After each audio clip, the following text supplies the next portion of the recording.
Perkenalkan, kami dari kelompok 2 mata kuliah Kimia Medisinal, Program Studi Kimia, Fakultas Matematika dan Ilmu Pengetahuan Alam, Universitas Samratulangi, Manado. Di sini kami akan membawakan sebuah materi dengan judul Konsep Kimia Organik. Kelompok 2 terdiri dari 4 orang anggota, yaitu 1. Luciana Sari sebagai ketua kelompok, 2. Gaby Senolinggi, 3. Gideon Lantuh, dan 4.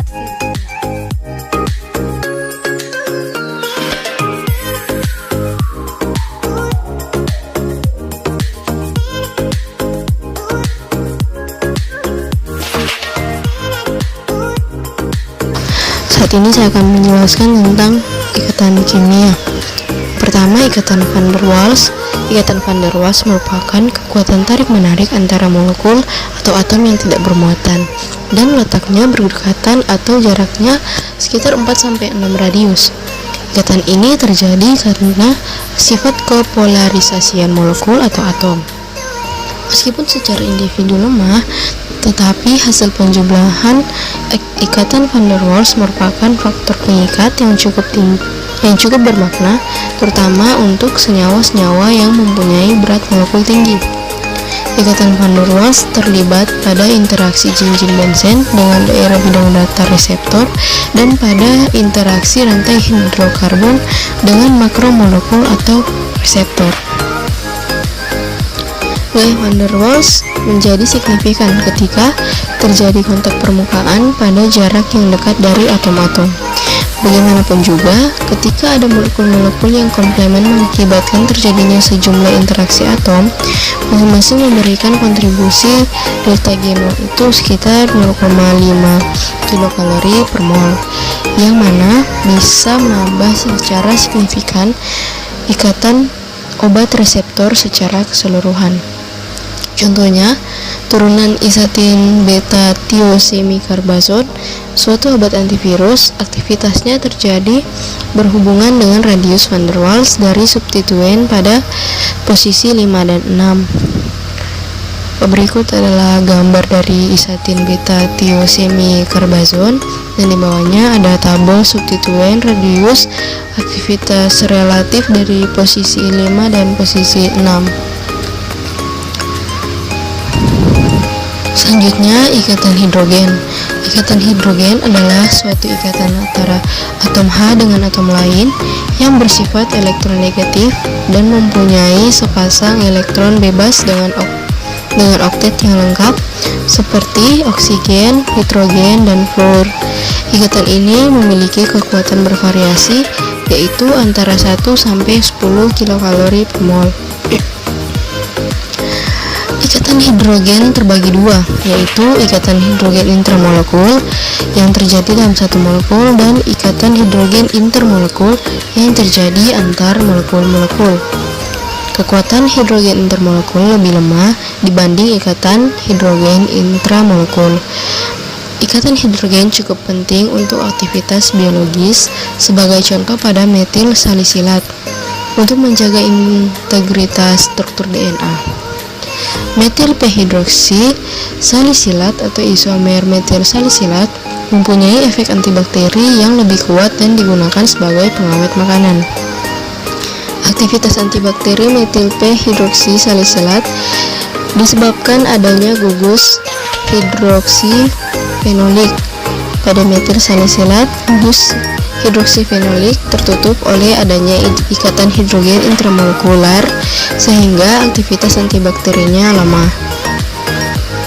seperti yang ditunjukkan pada gambar. Selanjutnya, interaksi dipol-dipol dan ion dipol.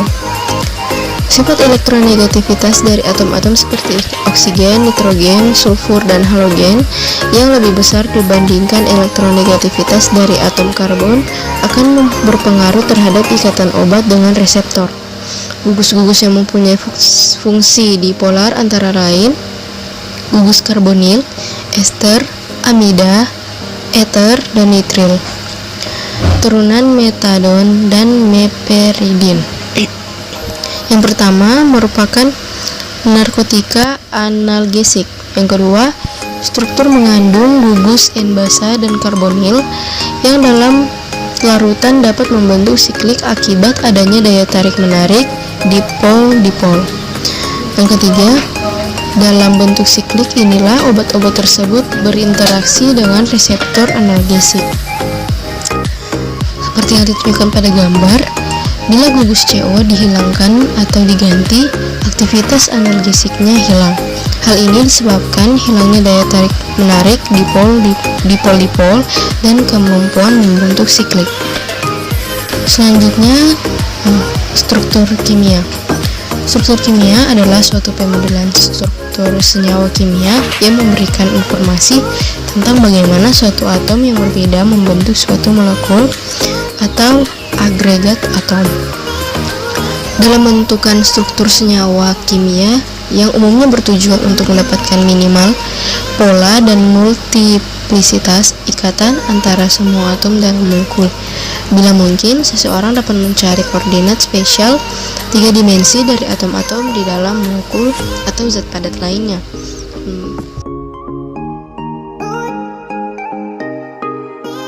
Pembahasan pertama dimulai dari sifat fisika.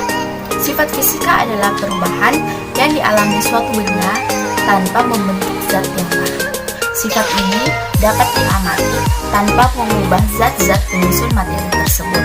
Sifat fisika antara lain yaitu wujud zat, warna, bau, titik leleh, titik didih, massa jenis, kekerasan, kelarutan, kekeruhan, kemagnetan, dan kekentalan.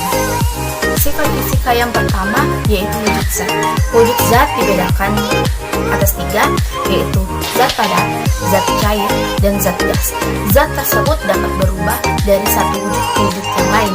Beberapa peristiwa yang sudah kita kenal yaitu seperti menguap, mengembun, mencair, membeku, menyublim, dan mengkristal. Selanjutnya sifat fisika yang kedua yaitu warna. Setiap benda memiliki warna yang berbeda-beda. Warna merupakan sifat fisika yang dapat diamati secara langsung oleh mata kita. Warna yang dimiliki suatu benda merupakan ciri tersendiri yang membedakan antara zat satu dengan zat yang lain. Misalnya, susu berwarna putih, karbon berwarna hitam, paku berwarna kelabu pudar, dan lain-lain. Sifat fisika yang ketiga yaitu kelarutan. Kelarutan suatu zat dalam pelarut tertentu merupakan sifat fisika. Air merupakan zat pelarut untuk zat-zat terlarut, tetapi tidak semua zat terlarut bisa larut dalam zat pelarut. Misalnya, garam dapat larut dalam air, tetapi kopi ataupun pasir tidak bisa larut dalam air. Selanjutnya sifat fisika yang keempat yaitu daya hantar listrik, yang dimana daya hantar listrik juga merupakan sifat fisika. Benda yang dapat menghantarkan listrik dengan baik disebut dengan konduktor, sedangkan benda yang tidak dapat menghantarkan listrik disebut dengan isolator. Misalnya, tembaga atau yang kita kenal dengan cuprum dihubungkan dengan sumber tegangan dan sebuah lampu. Akibat yang ditimbulkan yaitu adalah lampu yang menyala karena adanya hantaran listrik dari tembaga tersebut. Selanjutnya sifat fisika yang kelima ada kemagnetan. Berdasarkan kemagnetan, benda digolongkan menjadi 2, yaitu benda magnetik dan benda non-magnetik. Yang dimana benda magnetik adalah benda yang dapat ditarik dengan kuat oleh magnet, sedangkan benda non-magnetik adalah benda yang tidak dapat ditarik oleh magnet. Dua sifat terakhir dari sifat fisika yaitu adalah titik didih dan titik leleh. Selanjutnya pembahasan yang kedua yaitu sifat kimia. Sifat kimia adalah perubahan yang dialami suatu benda yang membentuk zat yang baru. Ciri-ciri suatu zat yang berhubungan dengan terbentuknya zat yang baru. Contoh sifat kimia itu antara lain mudah terbakar, mudah busuk, mudah meledak, beracun, dan berkarat atau korosif. Untuk sifat kimia yang pertama yaitu mudah terbakar. Contohnya, bensin termasuk zat yang mudah terbakar, sehingga di stasiun pengisian bahan bakar terdapat larangan dilarang merokok. Dengan mengetahui sifat dari bahan-bahan yang mudah terbakar, kita akan dapat menggunakannya secara aman. Selanjutnya sifat kimia yang kedua yaitu mudah busuk. Akibat terjadi Reaksi kimia di dalam suatu makanan ataupun dalam suatu minuman dapat mengakibatkan makanan dan minuman tersebut membusuk dan berubah rasa menjadi asam atau sedikit basi. Misalnya, nasi yang dibiarkan berhari-hari bereaksi dengan udara menjadi basi. Susu yang berubah rasa menjadi asam. Selanjutnya sifat kimia yang ketiga, yaitu berkarat. Reaksi antara logam dan oksigen dapat mengakibatkan benda tersebut berkarat. Logam, misalnya seperti besi dan seng, memiliki sifat yang mudah berkarat. Selanjutnya sifat kimia yang keempat, yaitu mudah meledak. Interaksi zat dengan oksigen di alam ada yang mempunyai sifat yang mudah meledak, seperti magnesium, uranium, dan natrium. Selanjutnya sifat kimia yang terakhir, yaitu racun. Terdapat beberapa zat yang memiliki sifat yang beracun, antara lain insektisida, pestisida, fungisida, herbisida, dan rodentisida. Zat beracun tersebut digunakan manusia untuk membasmi hama, baik serangga. Pada saat ini saya akan menjelaskan materi keempat, yaitu stereokimia. Stereokimia, sebuah subdisiplin kimia yang melibatkan studi tentang penataan ruang relatif atom yang membentuk struktur molekul. Cabang penting dari stereokimia adalah studi tentang molekul chiral. Stereokimia adalah studi mengenai molekul-molekul dalam ruang 3 dimensi, yakni bagaimana atom-atom dalam sebuah molekul ditata dalam ruang yang satu terhadap ruang yang lainnya. Contoh dalam kimia medisinal adalah thalidomida, merupakan obat yang dipasarkan sekitar tahun 1950 hingga tahun 1960-an sebagai obat penghilang mual pada wanita hamil, tapi ternyata menyebabkan ribuan bayi yang lahir dari wanita yang mengkonsumsi thalidomida mengalami cacat fisik. Ternyata thalidomida dijual dalam bentuk campuran rasemat, jadi terdapat R-thalidomida dan S-thalidomida dalam jumlah sama. R-thalidomida berfungsi sebagai obat penenang dan penghilang mual, sedangkan S-thalidomida menyebabkan cacat fisik pada janin. Contoh lain adalah S-naproxen dan R-naproxen. Kedua senyawa ini hanya berbeda pada konfigurasi atom chiralnya, tetapi memiliki aktivitas biologis yang berbeda. S-naproxen dikenal sebagai obat anti-inflamatori yang aman, sedangkan R-naproxen dilaporkan bersifat racun untuk liver. Contoh lainnya adalah obat anti-Parkinson yang dikenal dengan nama L-Dopa. Ternyata hanya yang mempunyai konfigurasi R-nya yang aktif sebagai anti-Parkinson, sedangkan isomer S-nya tidak aktif. Begitu pula dengan ibuprofen, hanya enantiomer S-nya yang berfungsi sebagai penghilang rasa sakit, dan ada juga contoh yaitu asam amino R-asparagina rasanya manis, sementara S-asparagina rasanya pahit.